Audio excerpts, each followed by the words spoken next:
Hi, everyone. My name is Katie Brumfield, and I am the Colorado School Public Health Career Services Specialist.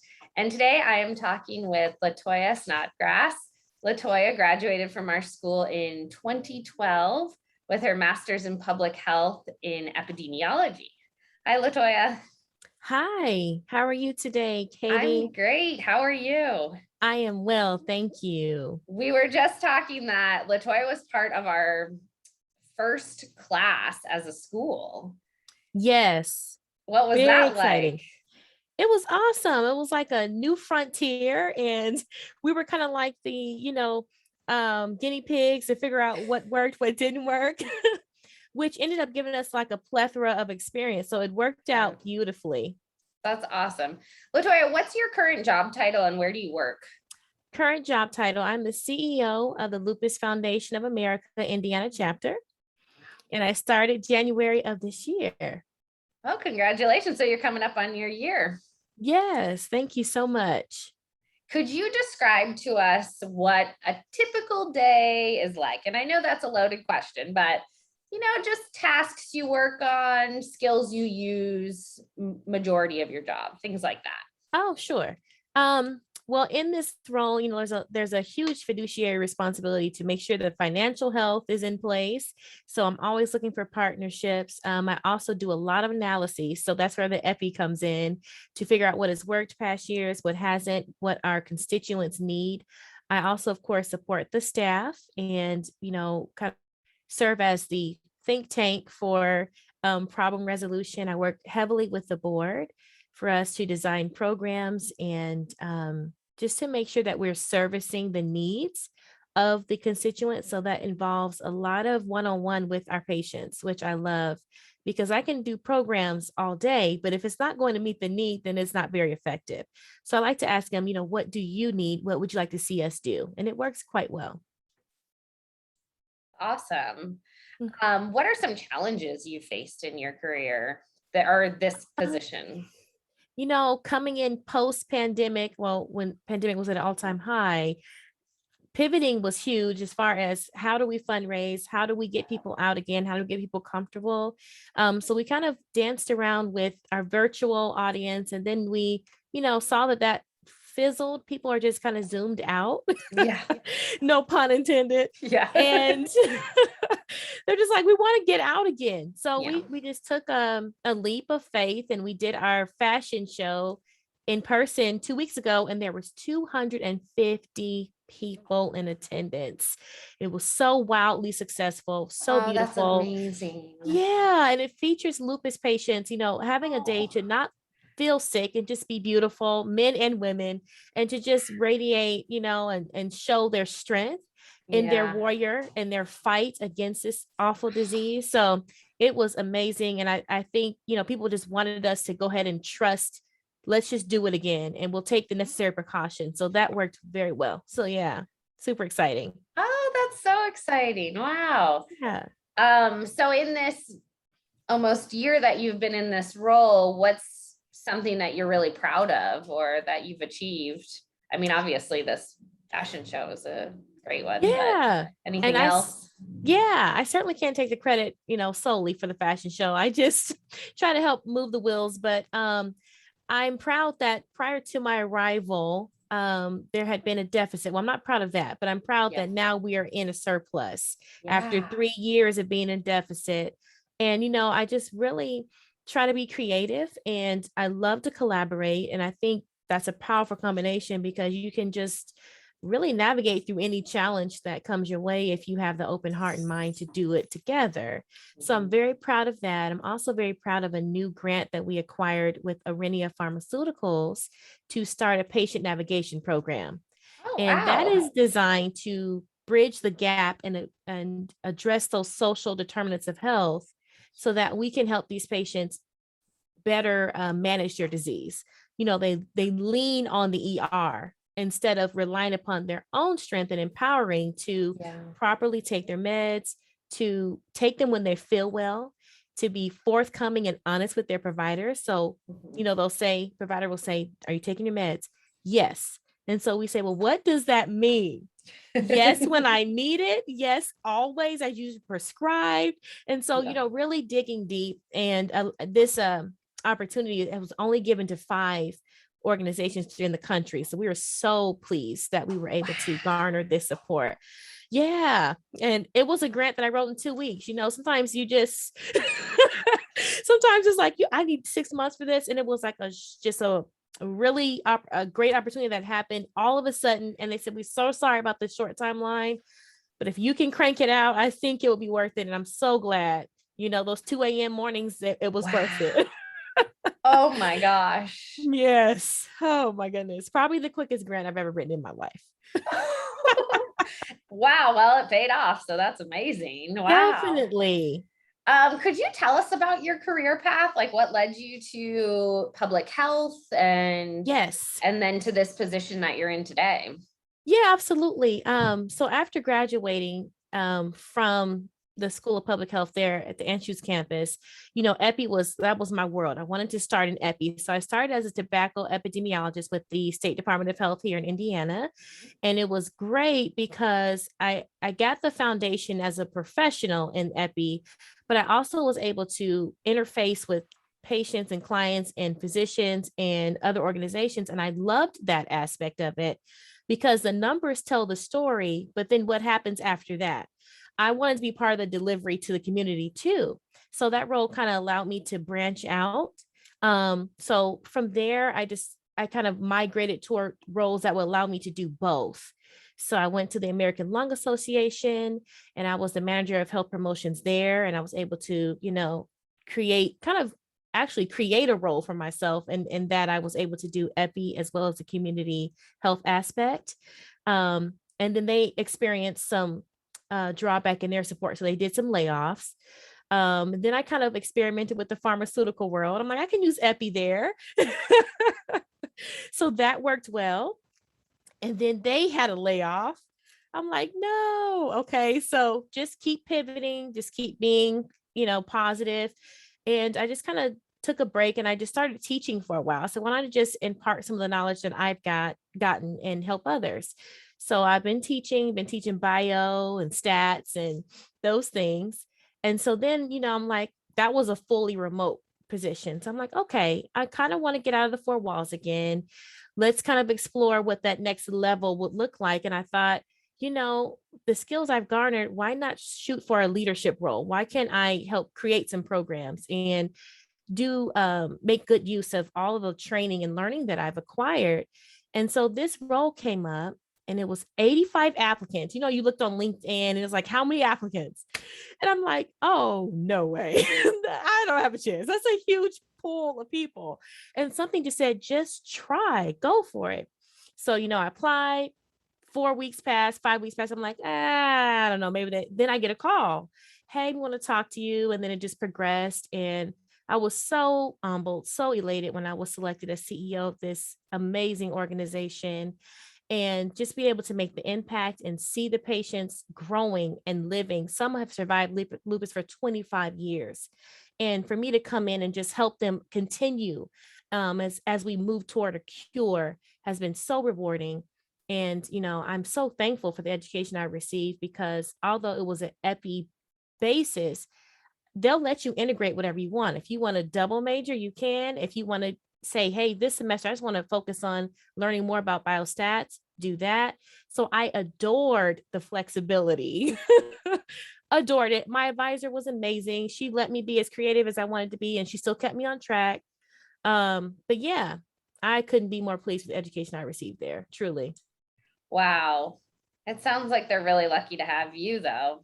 Oh, thank you. I appreciate that.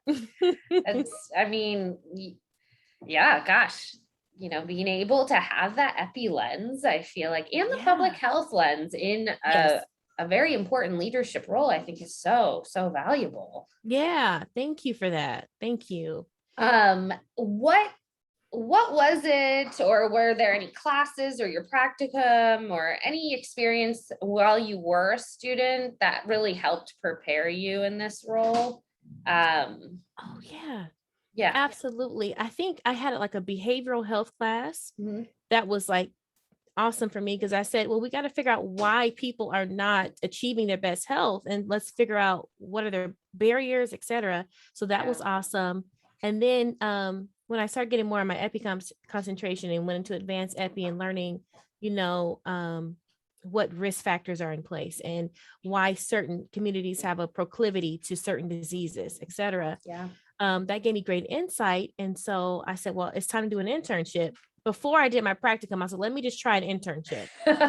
And so one of my environmental science professors was like, hey, I have an opportunity at the National Jewish Health. I'm like, oh, I ran down there and I said, I want to do that. Yeah. And it was, you know, looking at chronic beryllium disease. So it was perfect for the epi, which is a disease that kind of mimics asthma. So yeah, I did that, and that turned into my practicum. So that was so cool. But then they had some issues with their data, so I had to stop working with them. And then I moved to the State Department of Health there in Colorado and Environment, and I did my practicum there, and I completed my capstone project there. And it was awesome. It was actually looking at 3 years of the flu, one pandemic, one non-pandemic. So I was like, wow, here we are again. Yeah. Wow. Yeah, it was a great, great study. It really set me up to do that independent thinking and analyses that's required. So yeah, that was awesome for sure. That's so cool. Yeah. I love hearing about what people did for their practicums and capstones. Yeah. What advice do you have for anyone that might be considering applying for an MPH in epidemiology or wanting to be in a leadership role like yourself that already has, you know, an MPH degree, but maybe looking to grow in that direction? Oh, okay. Well, thanks for that 2-part question. I'll answer the first part, then the second. So for those who are either prospective students or active students, I would say kind of start, it's kind of different. Instead of looking at where you are presently, think about advance. So let's say that you want to shape the career of your dreams. What would that look like? Start ahead and then work backwards. So I want to do this. What skill set would it require? And from there, tailor your education to that. I think that is a powerful tool. It builds faith, it builds anticipation, it puts a goal in front of you. I always say the greatest nation is the imagination. So if you can visualize it, it will materialize. And I don't mean to preach. My husband's a preacher, so I get excited. But yeah, just build that vision and then tailor education every step of the way to reach that, to attain that. And make sure it's something that you truly want, not mom or dad, not a generational thing. Do something that's impactful because only you can do you. So there's something special that each of us can offer to the world. So that would be my advice for either prospective or active students. For those who are, you know, graduates and they're looking to progress in their field, again, use your imagination. What would you ideally want to do? And you know, really flesh out what you've done. It's so easy to say, well, I was an epidemiologist, but what did you do? How did you advance in that role? What did you bring to the organization that moved them in a better direction? Really craft in your heart and your mind how you were effective, what impacts you made. And that's what I did. You know, I was in a managerial role.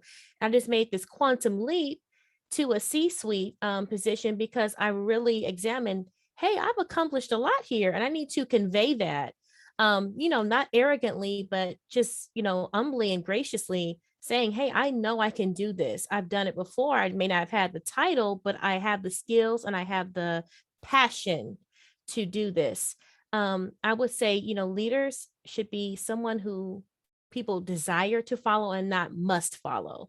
You know, having the title is like, okay, she's CEO, but behind my back, if, you know, they're really not in agreement with me and really don't like my leadership style, what does that mean? So I just like to always be touchable, reachable, stay humble, but keep pursuing.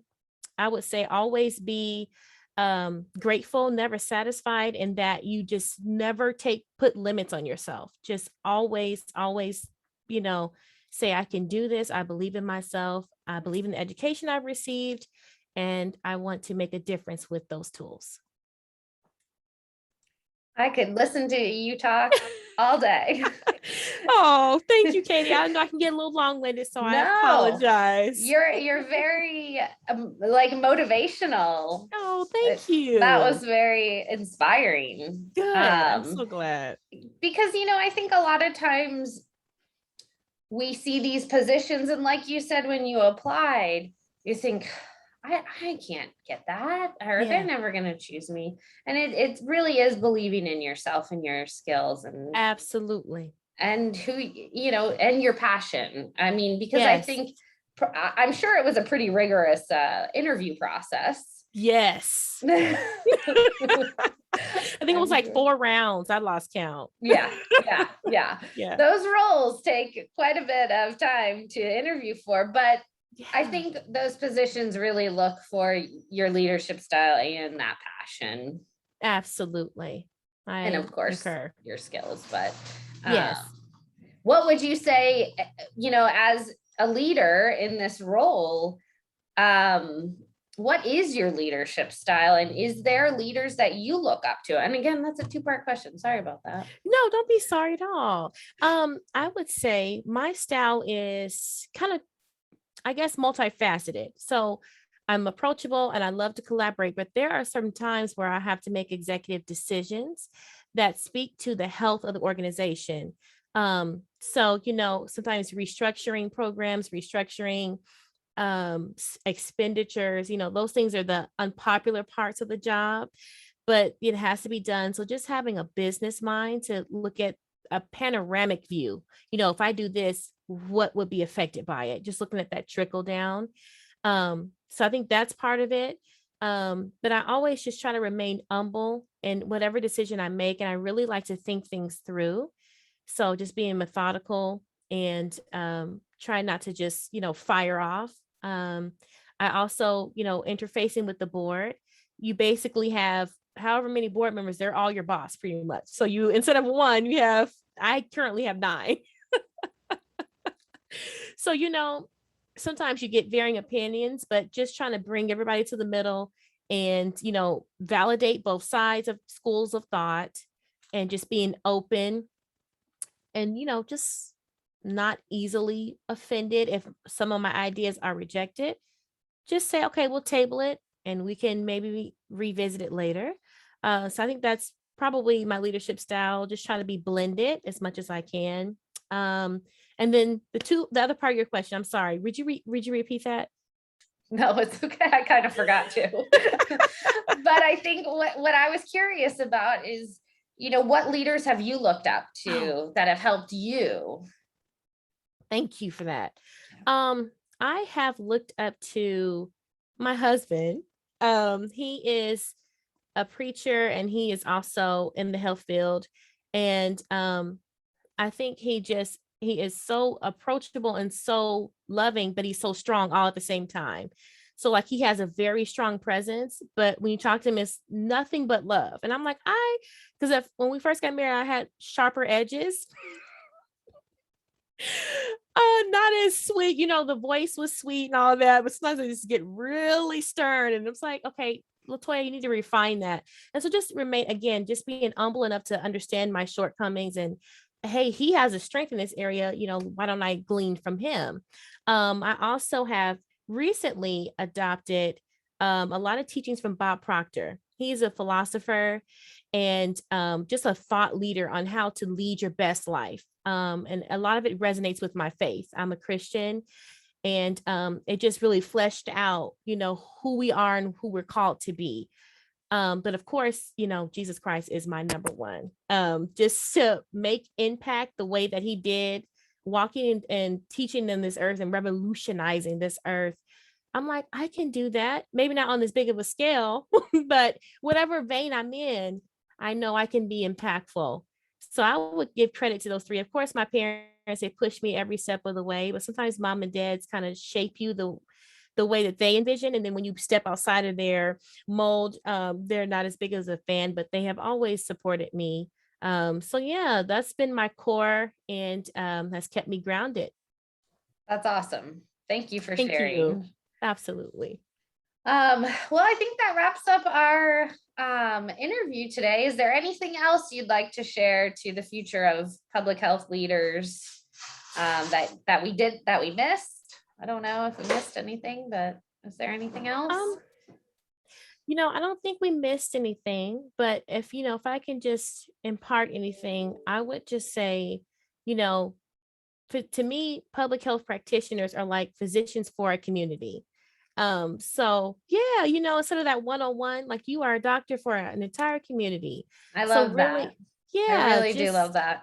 care for them, look out for them, make decisions that may be unpopular, but are for the best.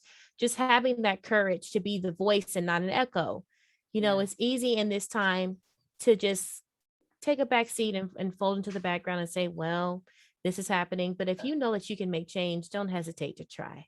Yeah, I love that. Thank you so much. Thank you, Katie. I appreciate this time. Really Yeah, nice to meet you. I really enjoyed learning about your career path and your current position. And thank you for the amazing work you're doing in public health. Thank you. I appreciate that. All right. Thanks.